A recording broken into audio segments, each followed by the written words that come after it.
ভাৰতীয় জনতা পাৰ্টিৰ মানকাছাৰ মণ্ডল সভা পুৱা 10 বজাত দলীয় পতাকা উত্তোলন।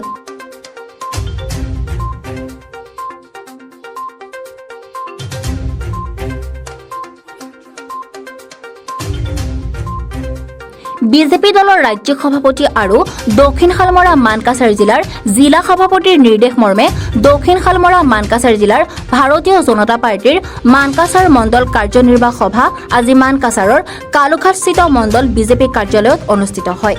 পুৱা 10 বজাত দলীয় পতাকা উত্তোলন কৰে মানকাছাৰৰ বিজেপি মণ্ডলৰ সভাপতি ফজল কৰিমে। 10:15 বজাত বন্তি প্ৰজ্বলন কৰে হাতীশিঙিমাৰীৰ মণ্ডল সভাপতিৰ চাহানুৰ আকন ৰেজাই। সভাত কেন্দ্ৰ চৰকাৰৰ আৰু মুখ্যমন্ত্ৰী ডক্টৰ হিমন্ত বিশ্ব শৰ্মাৰ নেতৃত্বত ৰাজ্য চৰকাৰৰ জনকল্যাণমূলক আঁচনি আৰু পদক্ষেপ সন্দৰ্ভত বিশদভাৱে আলোচনা কৰা হয়। সভাত ছচিয়েল মিডিয়া ব্যৱহাৰ আৰু ইয়াৰ প্ৰভাৱ সম্পৰ্কে যুৱ মৰ্চাৰ সাধাৰণ সম্পাদক ৰহিদুজ্জামানে বক্তব্য আগবঢ়ায়। মই মানকাছাৰ মণ্ডলৰ বিজেপি দলৰ মণ্ডল সভাপতি ফজলে কৰিম। আজি আমাৰ মণ্ডলৰ কাৰ্যনিৰ্বাহক সভা আমাৰ ষ্টেটৰ নিৰ্দেশ আৰু জিলা সভাপতিৰ নিৰ্দেশত আমাৰ প্ৰত্যেকটো মণ্ডলত এটা কাৰ্যনিৰ্বাহক সভা অনুষ্ঠিত কৰিব লাগে। আজি আমাৰ এই সভা আমি অনুষ্ঠিত কৰিছোঁ। এই সভাৰ মূল উদ্দেশ্য হ'ল আমাৰ বিজেপি চৰকাৰ আমাৰ মানুহৰ কাৰণে ৰাইজৰ কাৰণে কিমান বৰ আঁচনি লৈছে, কিমান ফলপ্ৰসূ হৈছে আৰু আগন্তুক দিনত কিমান ৰাইজৰ কাৰণে উন্নতিমূলক কাম কৰিব, ইয়াৰ ওপৰত আমাৰ আলোচনা কৰাৰ কাৰণে আমাৰ মণ্ডলৰ বিষয়ববীয়াসকলক আমি মাতি এখেতক আজি অৱগত কৰিম। এখেতে আমাৰ ৰাইজক অৱগত কৰিব আমাৰ চৰকাৰৰ কামৰ খতিয়ানৰ ওপৰত। আমাৰ ইয়াত দুৰ্নীতি হৈছে, যদি নহয় বুলি কওঁ তেনেহ'লে আমাৰ ভুল হ'ব, হৈছে নোহোৱা নহয়।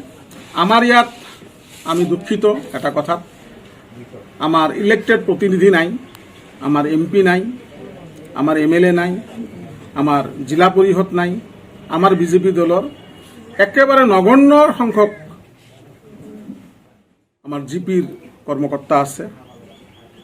আমি চেষ্টা কৰিম আমাৰ যে নতুন চৰকাৰ হ'ল হিমন্ত বিশ্ব শৰ্মা ডাঙৰীয়াৰ নেতৃত্বত, এখেত 24 ঘণ্টা কাম কৰে আমাৰ কাৰণে, অসমৰ কাৰণে।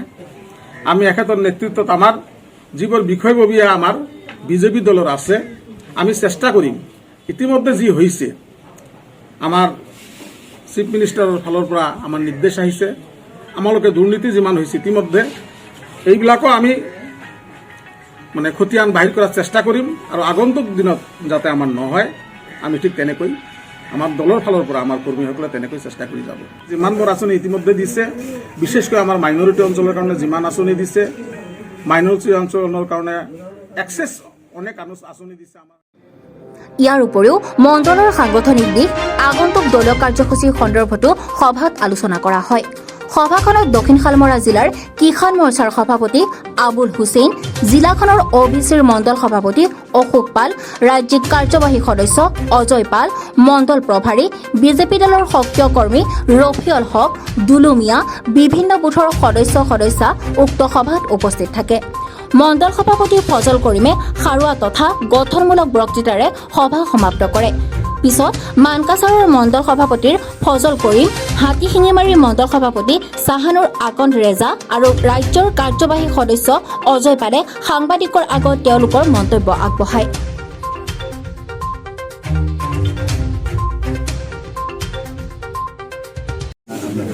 মই ভাৰতীয় জনতা পাৰ্টিৰ হাতীশিঙিমাৰী মণ্ডল সভাপতি হয়। আজি আমাৰ মানকাছাৰ মণ্ডলৰ কাৰ্যনিৰ্বাহক সভা ইনভাইট কৰিছে, এই কাৰণত মই আহিছোঁ। দলৰ কৰ্মীৰ লগত দলৰ বিষয়ে আলোচনা হ'ল। বিজেপিৰ প্ৰতি মানুহৰ আগ্ৰহ আছে, সঠিকভাৱে যদি আমি ভালকৈ কাম কৰি যাব পাৰোঁ, মানুহৰ আগ্ৰহ আছে। দলৰ কাজ কামৰ ওপৰত মানুহ ভালেই পাইছে, বেয়া পোৱা নাই। জিলাখনত আমি সংগঠনৰ দিশে আগবাঢ়ি আছোঁ, কাম কৰি আছোঁ, দিনে নিশাই কাম কৰি আছোঁ। আমি কি কাম কৰি আছোঁ না আছোঁ, এইটো আমাৰ ইলেকশ্যনত আপোনালোকে ৰিজাল্ট পাই যাব। ৰাইজে ভালে পাইছে, আফচোচ কৰি আছে যে আমি বিজেপিক কিয় ভোট দিয়া নাই। বিজেপি আমাৰ কাৰণত ইমান কাম কৰি আছে, দিনে নিশাই ৰাতিয়ে কাম কৰি আছে আৰু সক্ৰিয়ভাৱে বেনিফিচিয়াৰীৰ সুবিধাখিনি পাইছে, কাকো এক পইচা দিব লগাও হোৱা নাই। এই মানুহ উৎফুল্লিত হৈছে। আগন্তুক দিনত আমাৰ মানুহে বিজেপি কৰিব আৰু বিজেপিৰ লগতে। মানকাছৰৰ পৰা ৰাছিদুল আহমেদৰ ৰিপৰ্ট, নিউজ আৱাৰ্ছ। সাংবাদিকতাৰ প্ৰতি আগ্ৰহীসকলৰ বাবে সুখবৰ। আগষ্ট মাহৰ পৰা আৰম্ভ হ'ব নামভৰ্তিৰ প্ৰক্ৰিয়া। নিউজ আৱাৰ্ছৰ উদ্যোগত আৰু জ্যোতি চিনে স্বচ্ছৰ সহযোগত প্ৰতিষ্ঠা হৈছে JCS institute of mass communication. Asamiya ভাষাত গণসংযোগৰ এবছৰীয়া ডিপ্ল'মা পাঠ্যক্ৰম আৰু ছমহীয়া চাৰ্টিফিকেট পাঠ্যক্ৰম আৰম্ভ। গুৱাহাটী আৰু বোকাজান দুয়ো ঠাইতে আৰম্ভ হ'ব ছপা, বৈদ্যুতিন আৰু ডিজিটেল মাধ্যমৰ সাংবাদিকতা আৰু গণসংযোগ পাঠ্যক্ৰম। শীঘ্ৰেই যোগাযোগ কৰক, আসনৰ সংখ্যা সীমিত। ধন্যবাদ।